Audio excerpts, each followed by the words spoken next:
नमस्कार दर्शकों, मैं हूं मेघा वर्मा और आप सभी का तहे दिल से स्वागत करती हूं वाह वाह कवि सम्मेलन में। आज हमारी इस महफिल में दूर दूर से काफी कवि आए हैं जो अपना जौहर आप सभी को दिखाएंगे। तो चलिए स्वागत करते हैं हमारे पहले कवि का, जिनका नाम है सर्वेश जी। स्वागत है आपका सर्वेश जी हमारी इस महफिल में। नमस्कार, मैं सर्वेश कुमार हूँ। पेशे से मैं इंजीनियर हूँ।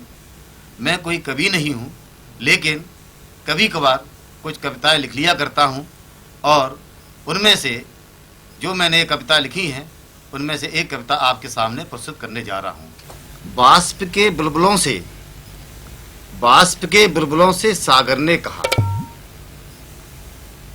बाष्प के बुलबुलों से सागर ने कहा, क्यों गर्मी इतनी खाते हो। गर्मी खाते हो। जी। बाष्प के बुलबुलों से सागर ने कहा, क्यों गर्मी इतनी खाते हो। जाओ आज मैं तुम्हें मुक्त करता हूँ। जाओ आज मैं तुम्हें मुक्त करता हूँ। कर लो सैर तुम दुनिया की, घूम लो जहां तुम्हें घूमना है। कर लो सैर तुम दुनिया की, छू लो ऊंचाइयां तुम गगनिया की, यानी आकाश की ऊंचाइयां छू लो। रोकना चाहूं तो तुम रुकोगे नहीं, मनाना चाहूं तो तुम मानोगे नहीं। दिल की गहराई आप क्या समझोगे, क्योंकि पलकों से नीचे कभी उतारा ही नहीं। बहुत बढ़िया। दिल की गहराई आप क्या समझोगे, क्योंकि पलकों से नीचे कभी उतारा ही नहीं।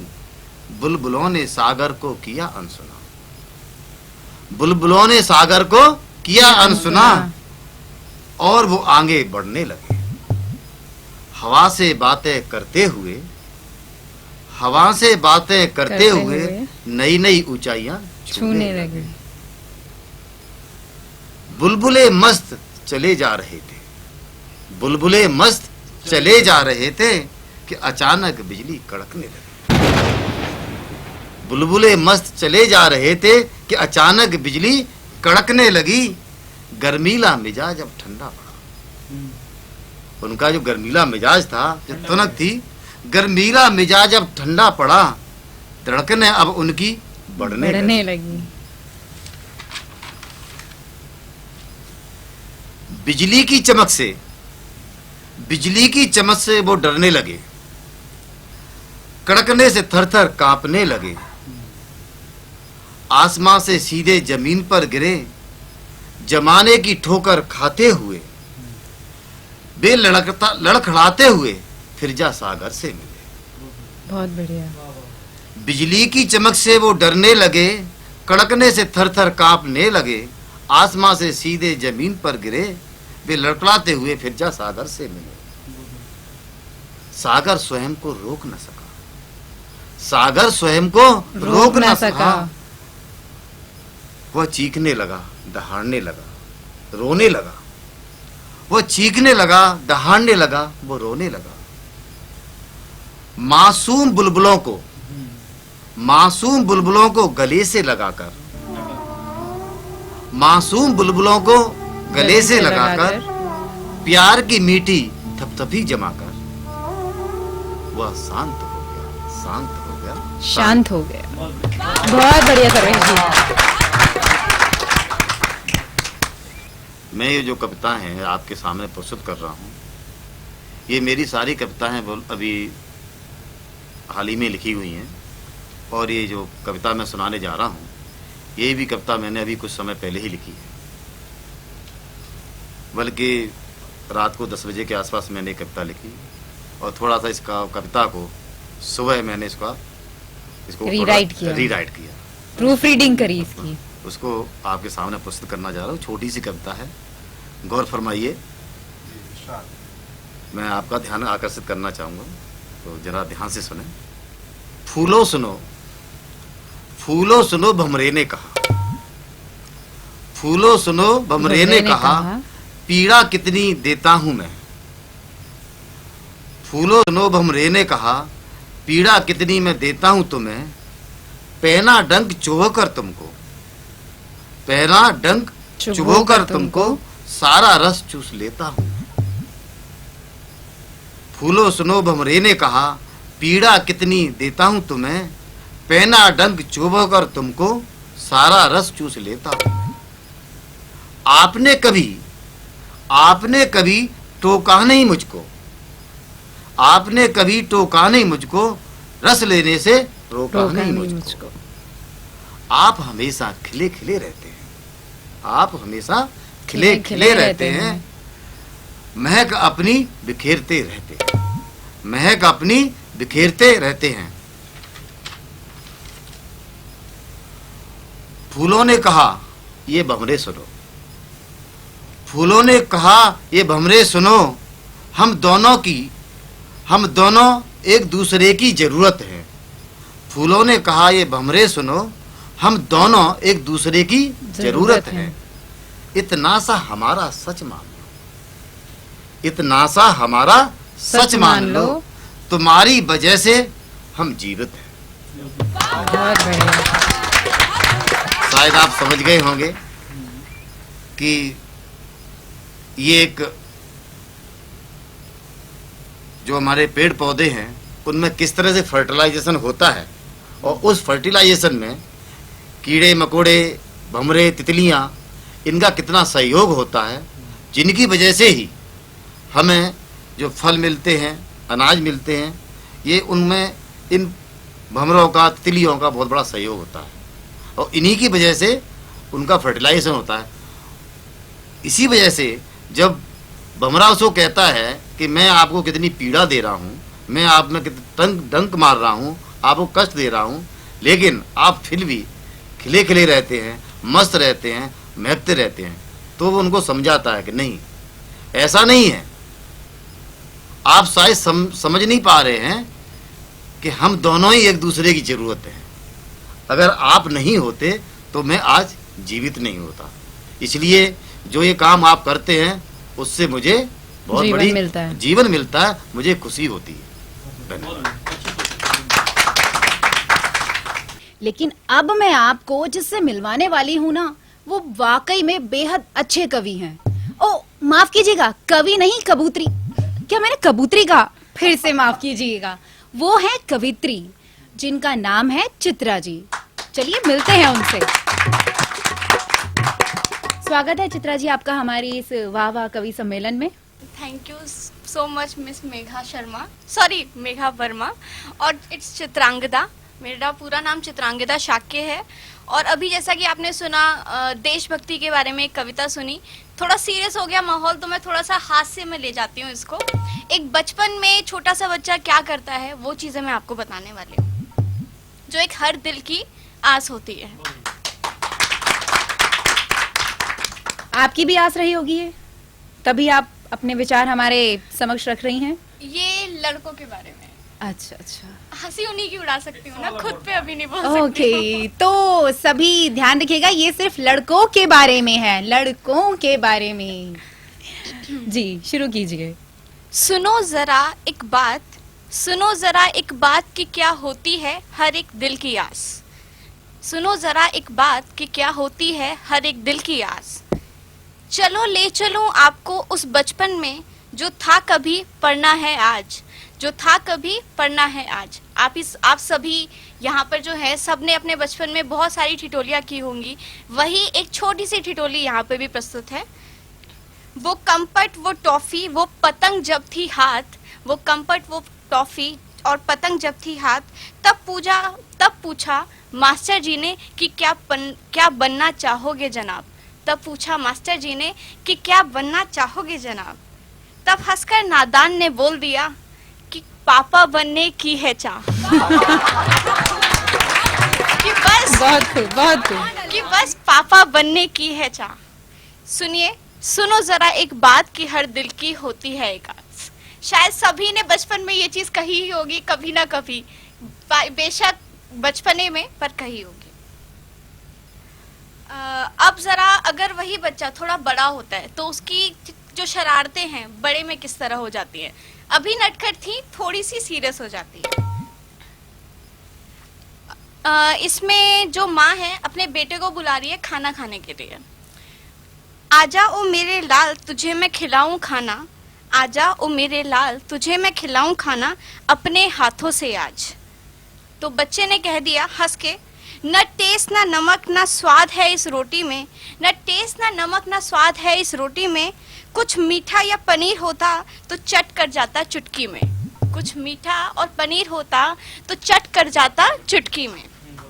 वहीं पे जो माँ है अपने बेटे को समझाते हुए बोली कान पकड़ के, मेरे छोले खाकर तुझे पनीर याद आता है, मेरे छोले खाकर तुझे पनीर याद आता है, गर होती तेरी बीवी, गर होती तेरी बीवी, उसकी दाल भी तुझे मैकडॉनल्ड्स के बर्गर से कम न लगती, उसकी दाल भी तुझे मैकडॉनल्ड्स के बर्गर से कम न लगती।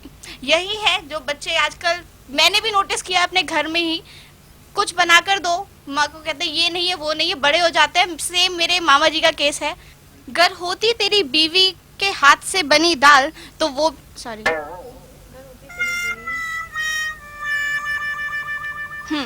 गर होती तेरी बीवी, उसकी दाल भी तुझे मैकडॉनल्ड्स के बर्गर से कम न लगती।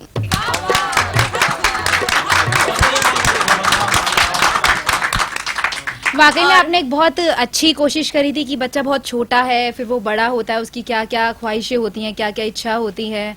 बहुत अच्छा लगा आपकी कविता को सुनकर, और उससे ज्यादा अच्छा लगा आपको देखकर कि आप आई, हमारी महफिल को आपने गुलजार किया कबूतरी बनकर। जी। आप कुछ कहना चाहेंगे हमारे दर्शकों से? हाँ, अच्छा लगा, एक सीरियस के बाद थोड़ा सा हास्य माहौल हो गया। पर एक छोटी सी कविता है, बहुत छोटी सी है, आपका ज्यादा वक्त नहीं लूंगी। एक जब 8वीं कक्षा में थी तब मैंने लिखी थी, जस्ट देश को देखते हुए। 26 जनवरी को फंक्शन हुआ था स्कूल में, तभी एक छोटी सी है। कितने हैं वीर जवान यहाँ, कितने हैं वीर जवान यहाँ, देश पे मर मिट जाने को, इनका है एक ही लक्ष्य बना, असत्य पे विजय पाने को। गांधी नेहरू बोस आजाद सब हैं अपने साथ साथ, क्या है कल और क्या है आज, जब है अपने साथ समाज। देखो हम सब एक हैं, भारत एकता का है नाम, झंडा वो लहराता जो 3 रंग का एक समान।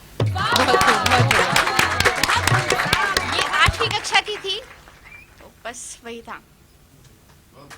बहुत खूब चित्रा जी, अच्छा लगा आप यहाँ पर आई। शुक्रिया। तो चित्रा जी की हास्य कवि के बाद अब बढ़ते हैं अपने अगले कवि की ओर, जो कि आए हैं हमारे साथ बिजनौर से, और देखते हैं क्या कुछ लाए हैं वो अपने पिटारे में हमारे दर्शकों के लिए। तो स्वागत करते हैं सगीर अहमद राही जी का। स्वागत है आपका सर। धन्यवाद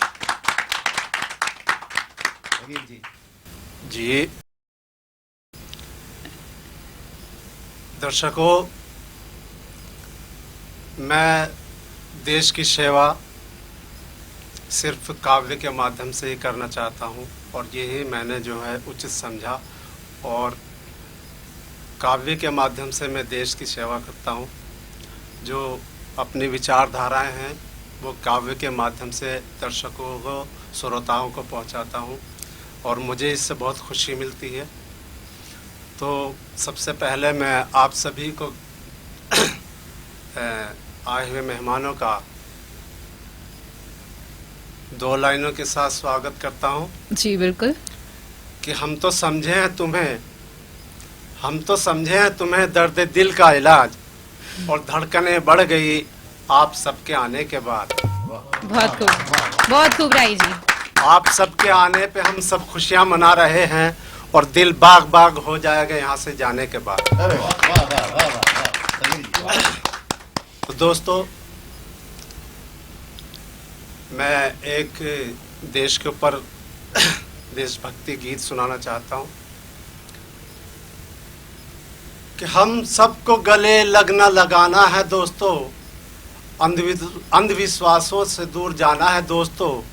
एक देश है, एक वेश है, इसी का अनम खाते हैं, इसी में हमने जन्म लिया और इसी में हम समाते हैं। बहुत खूब सर, राय जी बहुत बढ़िया। मानवता है धर्म हमारा, इसको अपनाना है दोस्तों, हम सबको गले लगना लगाना है दोस्तों। एक देश है, एक वेश है, इसी का अनम खाते हैं, इसी में हमने जन्म लिया और इसी में हम समाते हैं। एक एक कर एकता का दीप जलाना है दोस्तों, और एकता का प्रकाश हिंद में फैलाना है दोस्तों। हम सबको गले लगना लगाना है दोस्तों। पूरब पश्चिम उत्तर दक्षिण हिंद की 4 दिशाएं, इन सबको लेकर केंद्र बिंदु बनाना है दोस्तों। हम सबको गले लगना लगाना है दोस्तों। बहुत बढ़िया राही जी, सुभान अल्लाह। हिंदू मुस्लिम सिख ईसाई सब है आपस में भाई भाई, इन सबको एक रिश्ता बनाना है दोस्तों।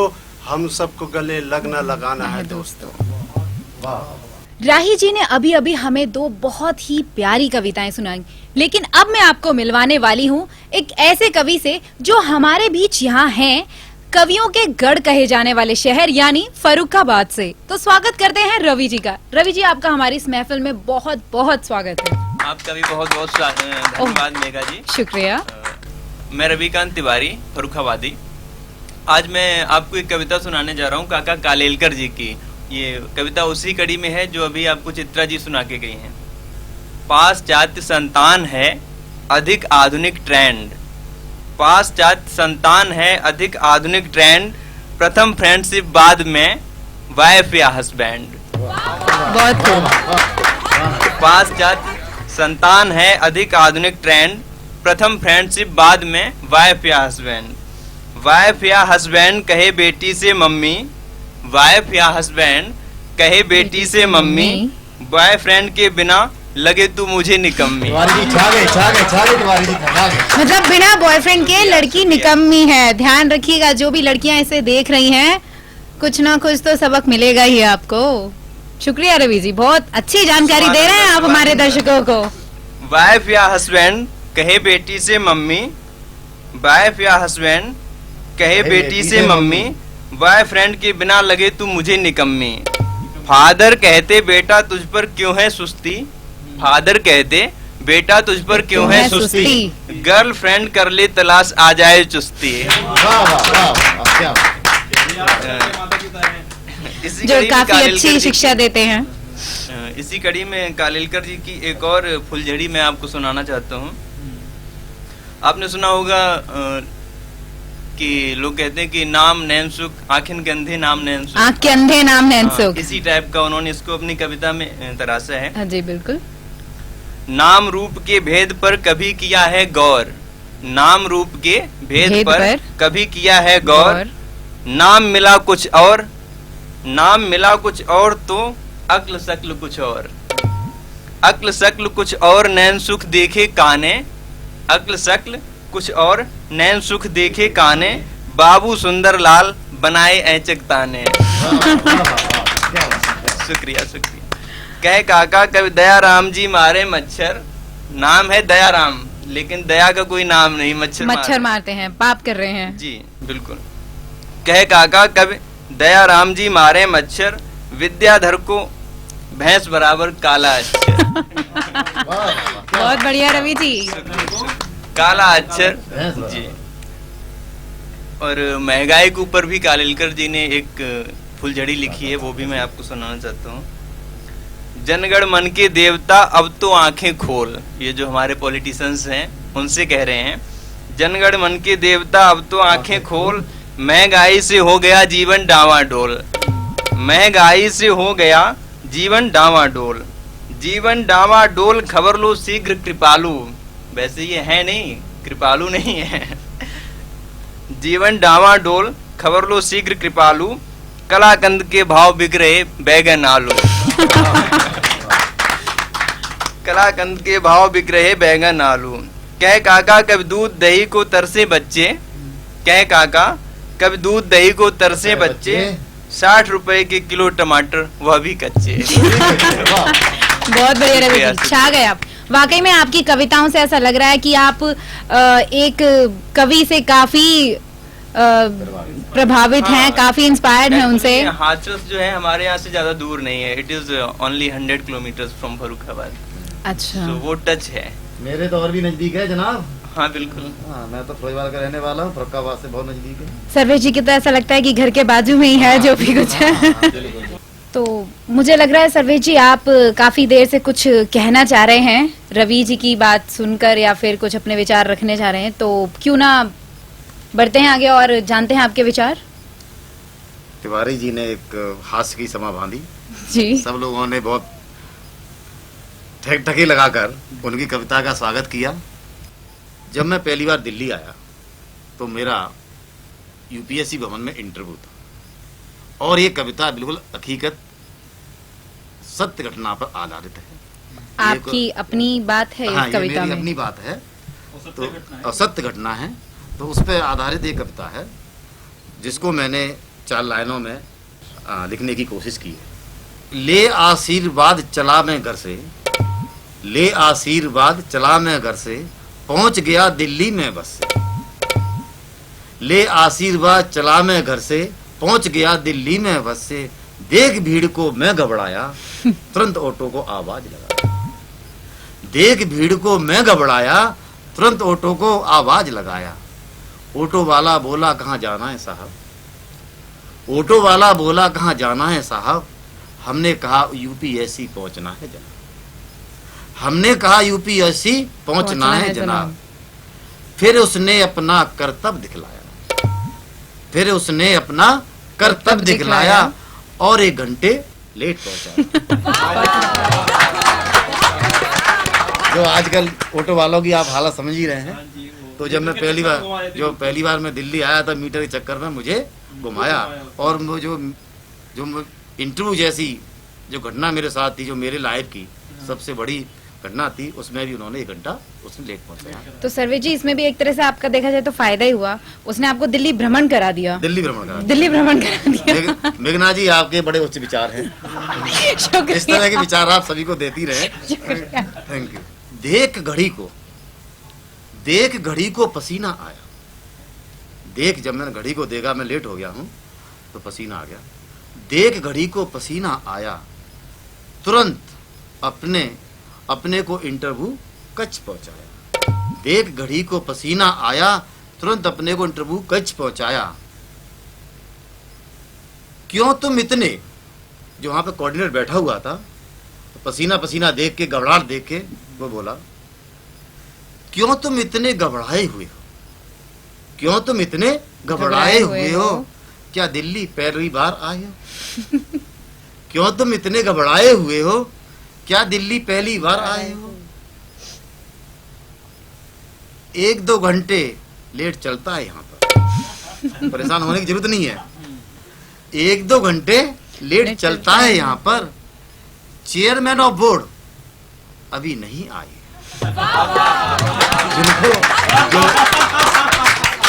जिनको इंटरव्यू लेना था, जिनको जो उसके जो बोर्ड बैठता है, पूरा 5-6 लोग बैठते हैं, तो उनमें से एक चेयरमैन होता है। तो वो कहता है कि आपको घबराने की कोई जरूरत नहीं है। 1-2 घंटे लेट चलता है यहाँ पर। चेयरमैन बोर्ड अभी नहीं आए। आइए प्रमाण पत्र चेक कराइए। आइए प्रमाण पत्र चेक कराइए और वहां जाकर बैठ जाइए। बहुत बढ़िया। तो फिर आपने जाके दोबारा दिल्ली भ्रमण किया जब उसने कहा इतना चलता है तो, या नहीं? मुझे तो इतना अच्छा लगा कि मैं यहाँ के रहने लगा। अब दिल्ली वासी। अच्छा, अब दिल्ली फिरोजाबादी था, अब मैं गाजियाबादी बन गया हूँ, दिल्ली में सर्विस करता हूँ। बहुत बहुत शुक्रिया सर्वेश जी, आपने हमें इतनी अच्छी अच्छी कविताएं सुनाई। और आखिरी वाली, जहां मैं लेट आया, इंटरव्यू में लेट पहुंचा, वो तो काफी अच्छी थी, बहुत ही बढ़िया कविता थी। और मुझे लगता है इससे हमारे दर्शकों को थोड़ी बहुत जानकारी भी मिली होगी कि 1-2 घंटे लेट तो चलता है, जा सकते हैं। मेघना जी, ये कविता इसलिए अच्छी है क्योंकि मेरे बहुत दिल के करीब है, क्योंकि मेरी सत्य घटना से आधारित है। मैंने इस चीज को महसूस किया और मुझे दिल्ली इतनी भा गई कि मैं यहाँ आके ही रहने लगा। यहीं के हो गए आप दिल्ली वासी हो गए। दिल्ली वासी हो गए, गाजियाबादी हो गए। तो थैंक यू दोस्तों। आज मुझे वैसे वास्तव में बहुत अच्छा लगा। अब मैं कोई उसमें नहीं कर रहा हूँ, फिर बहुत अच्छा लगा और मैं राज जी का पर्टिकुलरली बहुत धन्यवाद करना चाहूँगा। सर्वेश जी की कविताओं के बाद एक बार फिर से रुख करते हैं राही जी की तरफ और जानते हैं अब उनके पिटारे में क्या है हमारे दर्शकों के लिए खास। राही जी, अब आप हमारे लिए क्या सुनाने वाले हैं? देखिए मेघा जी, जो हमारे हिंदुस्तान के अंदर अभी बॉम्बे में धमाका हुआ था जी, और कुछ बाहरी मुल्कों के गद्दारों ने हमारे देश के अंदर ये गद्दारी की थी और हमारे काफ़ी लोग उसमें इंजर्ड हुए और मरे। बड़े दुख की बात हुई तो उस पर मैंने कुछ शब्द लिखे हैं, वो मैं आपके सामने प्रस्तुत करना चाहता हूँ, शायद आपके अच्छे लगे। मैं चैन की नींद सोया हुआ था, मैं चैन की नींद सोया हुआ था, अपनी फसलों के ख्वाबों में खोया हुआ था। मैं चैन की नींद सोया हुआ था, अपनी फसलों के ख्वाबों में खोया हुआ था। मेरे जिस्म पर किसी ने धमाका किया, मेरे जिस्म पर किसी ने धमाका किया। आंख खुली तो दिल रोया हुआ था, आंख खुली तो दिल रोया हुआ था। मेरे जिस्म पर किसी ने ऐसा नस्तर लगाया जो न भरेगा कभी, ऐसा जख्म लगाया। बड़ी सोच समझकर, बड़ी सोच समझकर किया बॉम्बे सितम है, बड़ी सोच समझकर किया बॉम्बे सितम है। अमन की कली खिलेगी खुदा का करम है, बहुत बढ़िया। अमन की कली खिलेगी खुदा का करम है। मैंने मेरी फसलों को समुदायों में बांटा, मेरी फसलों को समुदायों में बांटा। एक दूजे से लड़ाकर किया इसमें घाटा, मेरी फसलों को समुदायों में बांटा, एक दूजे से लड़ाकर किया इसमें घाटा। मैंने प्रेम अहिंसा का बीज बोया था, मैंने प्रेम अहिंसा का बीज बोया था। कहाँ हो गया इन सब का गमन, जो उजड़ा जा रहा है मेरी कोक का चमन। धन्यवाद, धन्यवाद, धन्यवाद। राही जी, ये इस कविता के बारे में हम कुछ जानना चाहते हैं कि ये क्या है। मतलब आप सिर्फ अपनी जो कविताएं हैं वो ऐसे ही लिखते हैं या आप किसी से प्रेरणा मिलती है आपको? नहीं, मेरे ये दिल की आवाज़ होती है। मैं जितने भी लिखता हूँ मैं दिल से ही लिखता हूँ। और मैं बताया थी, पहले भी बताया कि मैं चाहता था कि देश की सेवा एक फौजी बन करके करूं या किसी पद पर रह करके देश की सेवा करूं, लेकिन मैं देश की सेवा नहीं कर पाया क्योंकि मेरे पास इतनी बड़ी शिक्षा नहीं थी और कोई ऐसा बैकग्राउंड भी नहीं था। मैं एक बहुत गरीब परिवार से, मीडियम परिवार से आया हूं और मैंने जब मेरे पास और कोई माध्यम नहीं था तो मैं देश की सेवा काव्य के रूप में कर रहा हूं। मेरा निरंतर ये प्रयास रहेगा कि मैं देश के लिए अच्छी से अच्छी उपदेशक कविताएं लिखता रहूं। बहुत बढ़िया।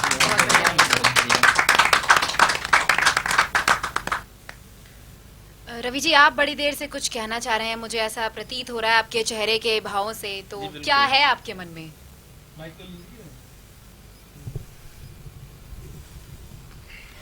मेघा जी, एक कविता कुमार विश्वास की मैं आप लोगों को सुनाने जा रहा हूं।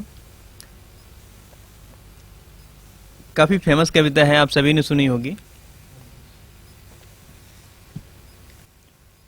कोई दीवाना कहता है, कोई पागल समझता है। शुक्रिया। कोई दीवाना कहता है, कोई पागल समझता है, मगर धरती की बेचैनी को बस बादल समझता है। मैं तुझसे दूर कैसा हूँ, तू मुझसे दूर कैसी है, ये तेरा दिल समझता है या मेरा दिल समझता है। शुक्रिया। अगली पंक्तियां। मोहब्बत एक एहसासों की पावन सी कहानी है, मोहब्बत एक एहसासों की पावन सी कहानी है।